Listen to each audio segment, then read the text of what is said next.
سر میرے 2 کوشچن ہیں. ایک میرا یہ کوشچن ہے کہ آج میری سسٹر نے مجھے بتایا تھا کہ جو منافق ہوتے ہیں ان کے اخلاق بہت اچھے ہوتے ہیں. تو میں اس مطلب کہ وہ اپنے آپ کو باہر سے بہت اچھا ظاہر کرتے ہیں. تو اس متعلق میں آپ سے پوچھنا چاہ رہی تھی کہ مطلب ہم کیسے ہمیں یہ کیسے پتہ چلے کہ مطلب کہ ہم اگر دوسروں کے ساتھ اچھا اخلاق رکھ رہے ہیں تو ہم وہ منافقت کی طرف سے کر رہے ہیں یا ہم سچے دل سے مسلمان بن رہے ہیں. اور سیکنڈ کوشچن یہ تھا کہ میں نے آپ کی ویڈیو دیکھی تھی، اس میں آپ نے سیلفشنس کے بارے میں بتایا تھا کہ ہمیں کیسے پتہ چلے گا کہ ہم سیلفش ہیں یا دوسری طرح. تو اس میں آپ نے کہا تھا کہ اگر ہمارے پاس جانے کوئی بوم پھٹے اور اس طرح کچھ، تو میں نے اس چیز کو ریئلائز کیا تو مجھے لگا کہ میرے اندر وہ سیلفشنس کا ایلیمنٹ ہے. تو آپ پلیز کوئی فزیکل ایکٹیویٹیز یا کچھ ایسی پریکٹسز بتا سکتے ہیں کہ جس کے ذریعے میں اس سیلفشنس کو ایریڈیکیٹ کر سکوں. سیلفشنس کو ایریڈیکیٹ کرنے کی ٹریننگ نا ماں باپ کو اللہ تعالیٰ دیتے ہیں جب بچے پیدا ہوتے ہیں ان کے.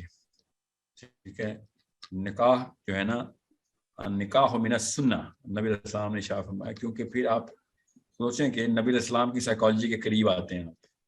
آپ کچھ بھی سوچیں گے نا جو میں بات کرتا ہوں اس کا سٹینسل سنت ہی ہے. بس نبی علیہ السلام جو کر رہے ہیں بس وہی کرنا ہے. کیا نبی علیہ السلام نعوذ باللہ سیلفش تھے؟ بالکل بھی نہیں. ان سے زیادہ سیلف لیس ہستی تو کائنات میں آئی نہیں. آخری دم تک، آخری امتی تک کی فکر لگی ہوئی ان کو. اللہ سے جب ملاقات ہوئی ہے تو اللہ تعالیٰ نے کہا السلام علیکم، تو انہوں نے آگے سے کہا والسلام علینا وعلی عباد اللہ الصالحین. مطلب سوچیں، اللہ کو تو نہیں کوئی وعلیکم السلام کہتے نا. ٹھیک ہے، تو اللہ نے نبی علیہ السلام نے اپنے اوپر سلامتی لینے کی بجائے اس وقت جب اللہ ڈائریکٹ ان سے بات کر رہے ہیں انہوں نے ہمارے اوپر سلامتی بھجوا دی. سوچیں کہ ہمیں جب بھی سیلفشنس کے خلاف جانا ہوگا تو ہمیں سنت پہ جانا ہوگا. بس یہ آسان کر رہا ہوں، زیادہ کمپلیکیٹڈ راکٹ سائنس میں مت جائیے گا کہ ادھر نبی علیہ السلام ہوتے تو کیا کرتے بس. اور ہمیں اگر سیرہ نہیں پڑھی ہوئی تو پھر ہمیں نہیں پتا ہوگا ادھر نبی علیہ السلام ہوتے تو کیا کرتے. میں آپ کو پھر بتا دوں، یور گرل، خدا کی قسم لڑکی کا اسلام پہ چلنا زیادہ آسان ہے. وہ سنت کے اتنے قریب اللہ نے ڈیزائن میں بنائی. اسی کیمسٹری رحم کی کیمسٹری ہے. انبیاء کی سنت ہوتی ہے رحم، معاف کر دینا، درگزر. آپ جینوئنلی آپ کی میک کیمسٹری جو ہے نا وہ نرم ہے، اور آپ ایک رحم کی مشین ہے، اور آپ جو ہیں وہ سیلفشنس کے اگینسٹ ایک سب سے بڑی تحریک ہے دنیا. کیونکہ ماں ہے، آپ کو ماں کے تھرو پر چل جاتا ہے. جب آپ کے بچے ہوں گے یا آپ اپنی ماں کو دیکھ لیں، نہیں بچے ہوئے آپ کے، یہ کیا کس طریقے سے رہتی.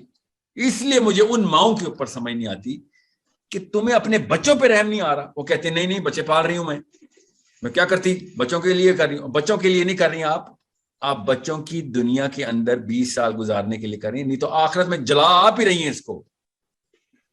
آپ کو سینس ہی نہیں کلیئر ہوئی، وہ حق چھپا دیا گیا. آپ کو نیا حق ملا، حق ورژن 2.1، اس کے اوپر آپ اپنے بچوں کے لیے سیلف لیس ہوئی نہیں. اگر آپ کو اوریجنل حق کا ورژن 1.0 ملتا جو نبی علیہ السلام نے یہاں پہ بتایا، ہمیں اللہ نے قرآن نے بتایا، تو ہم وہ والے کام کرتے سیلف لیسنس کے اندر اپنے بچوں کے لیے. اپنے بچوں کو جانتے بوجھتے ہم دوزخ میں ڈال رہے ہیں. کیوں؟ کیونکہ ہمیں حق کا ورژن 1.2 یا 2.1 مل رہا ہے. وہ حق کا جو لفظ ہے سورہ اثر میں ہیں، آپ پھر بھی سیلف لیس ہی، مگر اس سیلف لیسنس کے اندر بچہ جھونک دیا دوزخ میں. آپ سوچیں دوزخ میں سب سے بڑی سزا کیا ہے؟ آپ کو پتا ہے دوزخ کی سب سے بڑی سزا کیا ہے؟ سوچیں ذرا، مجھے آپ کا نام نہیں پتا. اپنے سگے بیٹے یا بیٹی کو آپ کے سامنے آگ لگائی جا رہی ہوگی. ایک بار سوچیں دوزخ کی سزا آپ کو آگ لگانا نہیں اتنی بڑی، آپ کے سگے بچے کو جب آگ آپ کے سامنے لگائی جائے گی اور وہ آپ کی طرف دیکھ رہا ہوگا کہ 23 برس سے چل رہا ہوں میں، تو بڑی راکٹ سائنس نکالی تھی تو نے کہ میں پیسے بنا لوں، یہ گاڑیاں بنا لوں، یہ بیویاں بنا لوں. پہلے اس سیلف لیسنس کی طرف آئیں، پہلے حق کی طرف آئیں. پہلے چلے گا کہ لوگ اپنے آپ کو سیلف لیسنس کے اندر ہی جسٹیفائی کرتے ہیں کہ میں بچوں کے لیے کر رہی تھی، تو میں اپنی بیوی کے لیے کر رہا تھا، میں اپنی ماں کے لیے کر رہا ہوں، اپنے گھر والوں کے لیے کر رہا ہوں. جس حرام کار سے پوچھیں گے نا حرام کیوں کما رہا ہے، وہ کہے گا بیٹا گھر والوں کو لیے نان نفقے کا انتظام کر رہا ہوں. جو بھی حرام کار دنیا میں بیٹھا ہوا ہے، تو ٹھیک ہے پھر آپ سیلف لیسنس کے اندر آپ دوزخ نہیں ڈھونڈ بیٹھے. ایسی بھی کیا بات ہے. عمر بن خطاب نے کہا کہ دوزخ کے راستے میں جتنی بھی اینٹیں ہیں نا زمین پہ، جو the road to hell is paved with the bricks of good intent. ہر بندہ دوزخ اپنی اچھی نیت کے بنا پہ ہی جائے گا, اپنی طرف سے وہ سواب بھی کر رہا تھا. کوئی بندہ یہ نہیں کہتا یا اللہ آج صبح میں اٹھاؤں, آج مجھے دوزخ کے لیے تیار کر, میں دوزخ میں جانا چاہتا ہوں. اپنی مرضی سے کوئی دوزخ میں نہیں جاتا, اپنی طرف سے وہ جنت میں جانے کی کوشش کر رہا ہوتا ہے, اپنے آپ کو جسٹیفائی کر رہا ہوتا ہے, اینڈ میں پہنچا دوزخ میں. ہوتے ہیں. ہاں تو عمر بن خطاب کیا کہہ رہے ہیں, the road to hell is paved with the bricks of good intent. دوزخ میں بھی خوش نیت لوگ ہی بیٹھے ہوں گے. آپ کی نہیں حق چھپا دیا گیا, دو نمبری کرتے تھے. پھر کیسے دو نمبری کی؟ نہیں میرے خیال سے جسٹیفائڈ ہے, اور ٹھیک ہے جسٹیفائڈ ہے, اپنی نیت کی آپ وہ بتا رہے ہیں, نیت ٹھیک ہے آپ کی, آپ جسٹیفیکیشن ڈھونڈتے ہیں, مگر پہنچیں گے تو نہیں سر. سوری, ایسا نہیں ہو سکتا کہ آپ میجر کرائمز میں بھی انوالو ہوں, میجر کرائمز میں, اور آپ کہیں جسٹیفیکیشن آف, مطلب مائنر کرائمز میں نہیں بچت. اللہ تعالیٰ نے کہا کیا پتا تجھے کسی ایک چونٹی کو کے پیچھے جتنا بھی کوئی نے گناہ کیا تجھے پکڑ کے میں دو تو کسی چیز کو چھوٹا نہ سمجھ لیں. ہم نے میجر کرائم کو چھوٹا سمجھ لیا.